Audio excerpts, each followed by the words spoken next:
Charlie's Raven, read by permission from the Scholastic Publishing Company, Chapter 17, The Nest. The longer hours of daylight brought the wildflowers up through the ground and reconnected them with the stars of all the living things in between.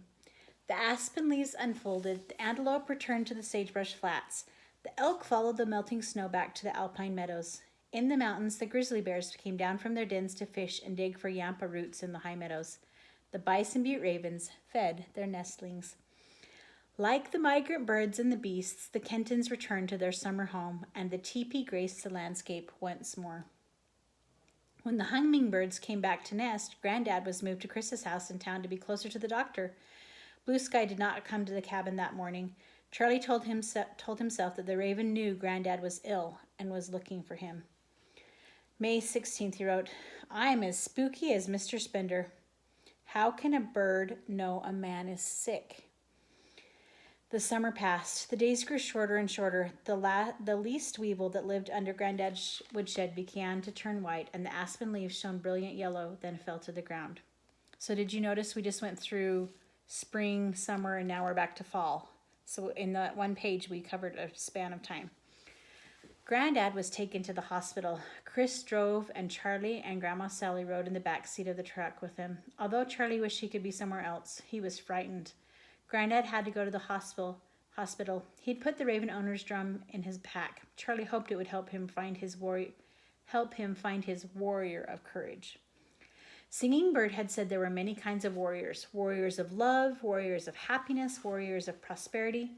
And so he wanted to believe the Raven owner's drum held his warrior of courage.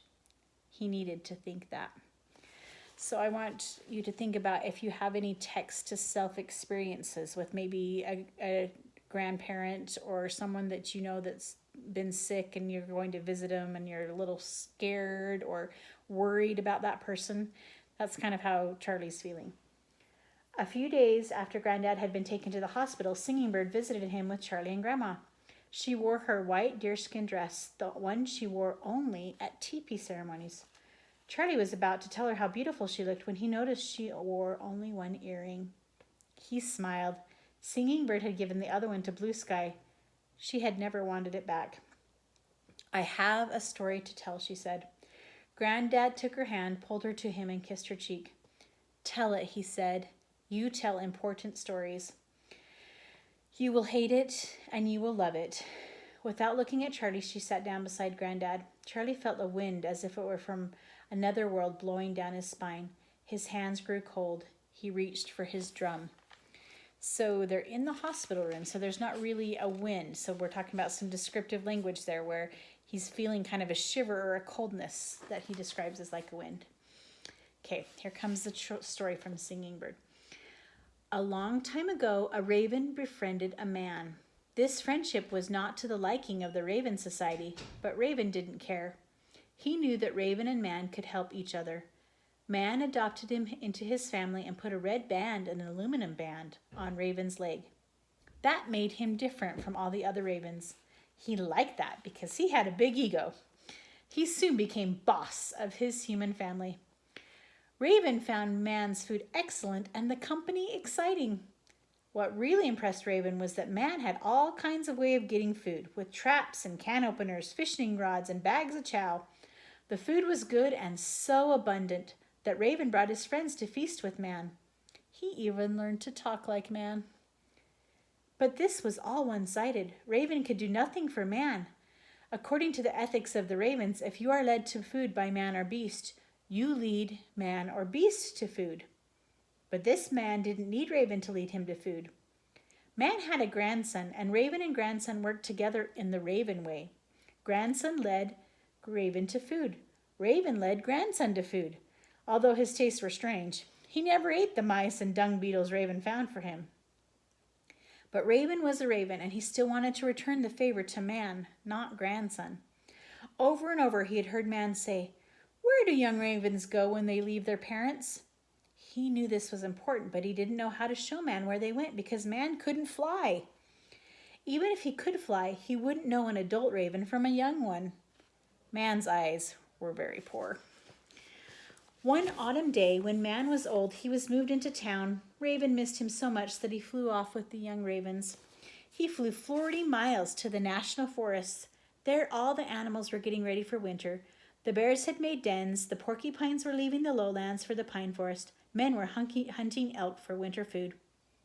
Raven was hungry. He saw Al, elk hunter, in the forest.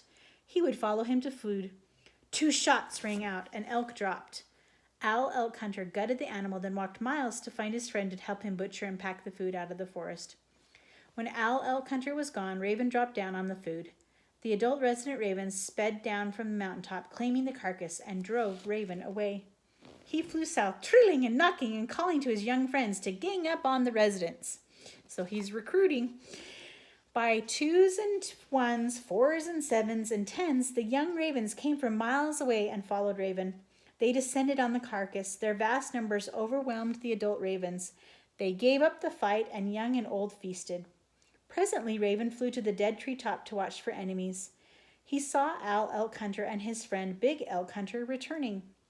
Raven warned his friends with loud, frantic keys. The raven flew away. A shot rang out. Raven fell to the earth. Big Elk Hunter walked to the dead raven he had shot. He saw bands on his legs and took them off. He gave the bands to Al, elk hunter. When he returned home, he gave the bands to Storyteller, and Storyteller has brought them to you, dear man of legend. In Singing Bird's palm lay a red and an aluminum band. She put there in Granddad's hand. He stared long and then closed his fingers over them. Blue Sky has completed my research, he said softly. His eyes grew misty. Charlie clutched his drum to stop the pain in his heart. As he ran his hand across it, he felt the presence of his warrior courage and took him in. When he could at last look at Granddad, the old naturalist was smiling. That's an unbelievable story, he said, and I wouldn't believe it except that some uncanny magic radiates from ravens. And Charlie, you can write that down. I will. With the warrior of courage inside him and the raven owner's drum on his lap, Charlie handed Granddad a piece of paper. I have finished my study too, he said. Here is my report. I don't think the National Science Foundation will like it, but you might. Granddad took the paper in his thin hands, then handed it to Grandma Sally. Please read it to me, Sal, he said. It's 3 columns of data, she said. Good, bad, mysterious. The Raven checklist. Good.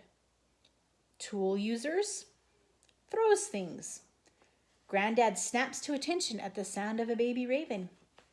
Knows the enemy is Mr. Spender. Yells at Mr. Spender. Still in the good column. Gets his own way. Bonds with Charlie. Knows death.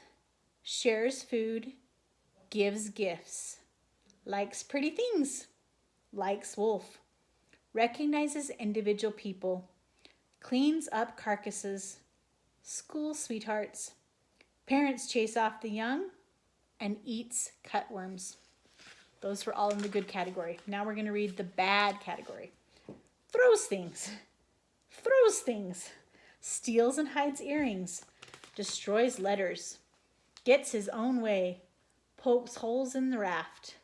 Knows death. Shreds recipe. Dumps screws. Likes pretty things. Whacks Nancy's shoe. Messes up shingle. Pulls up the lettuce. Steals.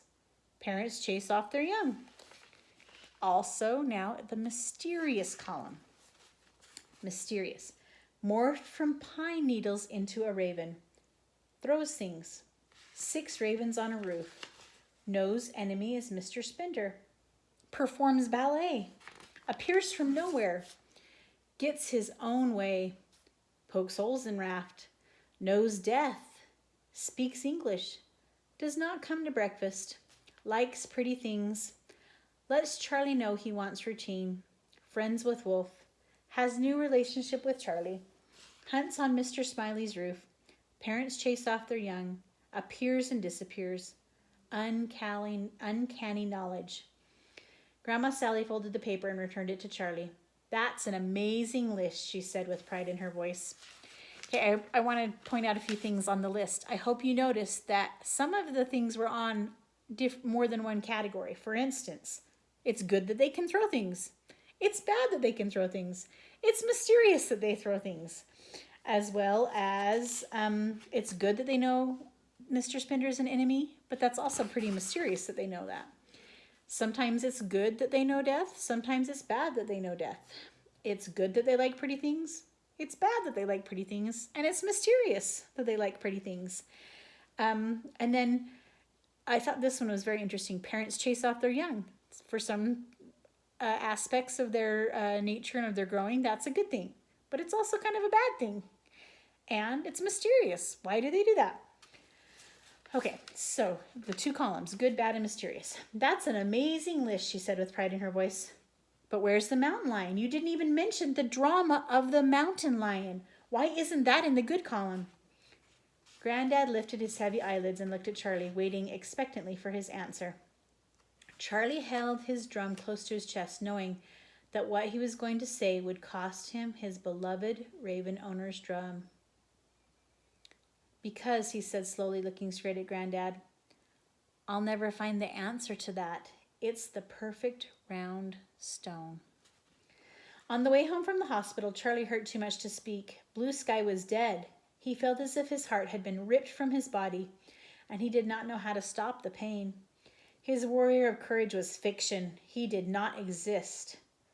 Then Grandma Sally drove around a bend, and there in the warm, unfrozen stream that flowed through town glided two beautiful white trumpeter swans.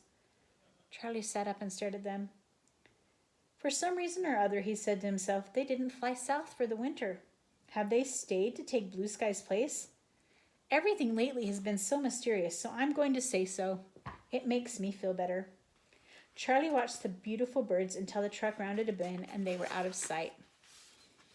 In late October, Granddad was laid to rest among the wildflowers on Sagebrush Flats. 3 bald eagles flew into the big cottonwood tree and sat upright and silent. A rough-legged hawk on his way south rested on the chimney of his house. Granddad's mountain bluebird, who had been reluctant to migrate and leave the abundant autumn crickets, posed on his favorite aspen twig. When the gathering of people stopped speaking and singing and the ceremony was over, the bird read the angle of the sun's rays and flew south. Not far from Granddad's grave, a dandelion bloomed in the light cover of snow. I think it's really cool how they incorporate so much of what Granddad loves with the landscaping and the description of the animals that were there when he was laid to rest. The winter was long and severe. Charlie came out weekends to help Grandma Sally with the chores. The Kentons stayed on Sagebrush Flats for the winter, and Grandma Sally helped Flying Cloud edit his book. As she worked, she wrote down the wisdoms of the Teton Sioux and posted them over the sink beside Charlie's Raven checklist. They helped her through the lonely days. One weekend, while shoveling snow, Charlie suggested to Grandma Sally that they put raven food on top of the roof again. The ravens might cheer us up, he said. Not yet, she said. I'm not ready for ravens yet. Are you? No, he said softly, I'm not. His hand had found the red and aluminum bands in his pocket, and he was fighting back tears. On December 21st, Flying Cloud celebrated the winter solstice, and life on Earth began to change. As far away as South America, the birds felt the length of the day change. They began moving slowly northward. Although the grounds were still covered with snow, Charlie stepped out of the ranch house one morning to see Granddad's mountain bluebird wing across the yard and return to his favorite twig. When he threw back his head and sang, Charlie knew his sadness would end.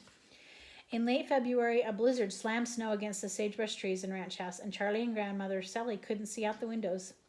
When the storm stopped, they snowshoed around the house, clearing the windows and letting in sunlight. They had worked their way back to the porch when Charlie touched Grandmother's hand and pointed. 2 ravens were diving headfirst toward the earth, one close behind the other. They looped, shot skyward, rolled upside down, and touched again. They touched wings, and dove again. They touched wings. Raven spring, he said. Oh, Charlie, now it's time to put out raven food. Grandma Sally smiled and shook snow from her hair. I'm ready. Up over the ranch house and down into the yard came a glistening black raven. She carried a stick in her beak. Close behind came her mate. They flew into Granddad's tall spruce tree. Charlie, whispered Grandma, could it be that we will be honored with nesting ravens? I doubt it, he said. They never nest this close to people.